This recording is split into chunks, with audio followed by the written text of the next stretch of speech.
अंधेरी रातें जहाँ अंधेरा ही एकमात्र सच्चाई है। क्या आपको कभी ऐसा महसूस हुआ है कि कोई आपकी परछाई में छिपा आपको देख रहा है?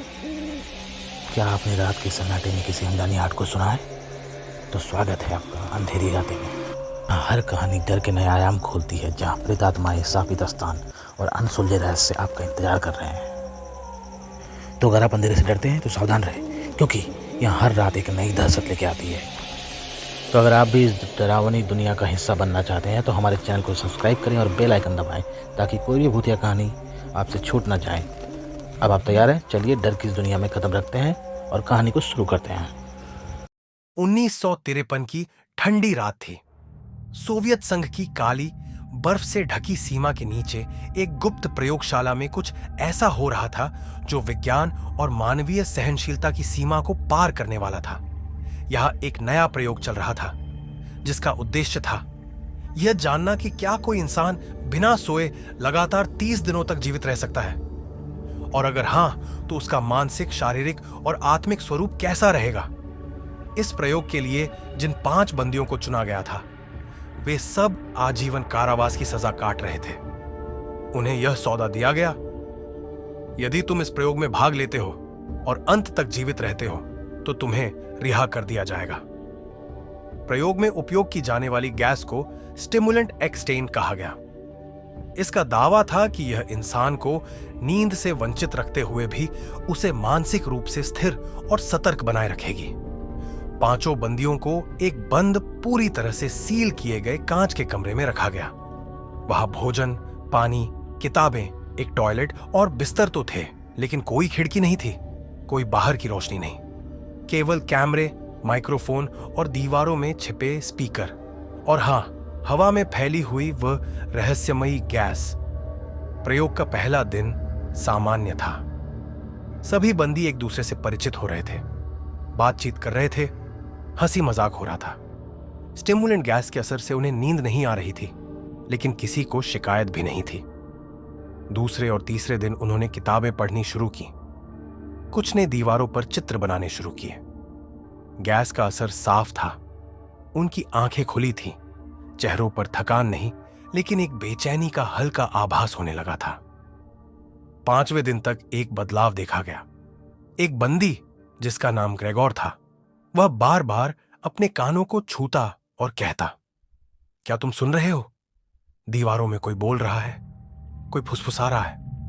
वैज्ञानिकों ने इसे गैस के मनोवैज्ञानिक प्रभाव का हिस्सा मानते हुए अनदेखा किया। 6ठे दिन तक बंदियों ने आपस में बातचीत बंद कर दी। सब अपने अपने कोनों में बैठने लगे।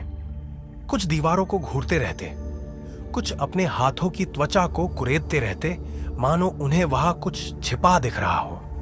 7वें दिन माइक्रोफोन पर पहली बार सन्नाटा छा गया। कोई आवाज नहीं, न कोई बात, न हंसी, केवल सांसों की धीमी ध्वनि। जब वैज्ञानिकों ने स्पीकर से पूछा, क्या सब ठीक है, एक धीमी कांपती हुई आवाज आई, हम ठीक हैं, हम नहीं सोएंगे, मत भेजो नींद को, वो यहां है। उस दिन पहली बार डॉक्टर अलेक्सी को संदेह हुआ कि शायद उन्होंने एक ऐसी चीज को छेड़ दिया है जिसे छेड़ना नहीं चाहिए था। 10वें दिन कमरे की दीवार पर खून के धब्बे दिखने लगे। कैमरे की निगरानी में एक बंदी अपनी उंगलियों से दीवार खरोंच रहा था।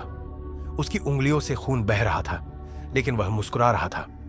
ग्रेगोर अब पूरी तरह शांत था। वह एक कोने में बैठा केवल दीवार को देखता रहता, आंखें लाल, होंठ फटे हुए। 11वें दिन बंदियों ने अपने बिस्तर फाड़ दिए और उनसे बने कपड़े का उपयोग खिड़की को ढंकने में कर दिया। यह एक संकेत था।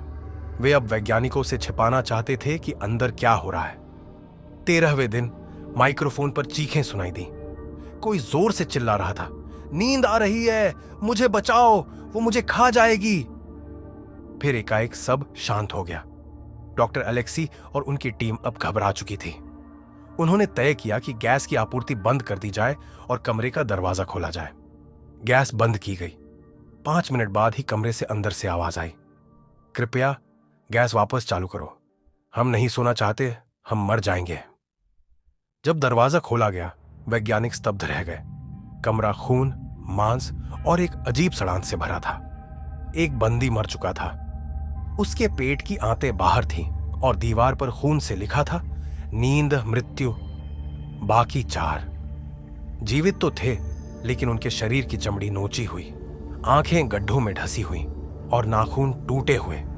वे किसी इंसान की तरह नहीं, बल्कि किसी भूखे जानवर की तरह लग रहे थे।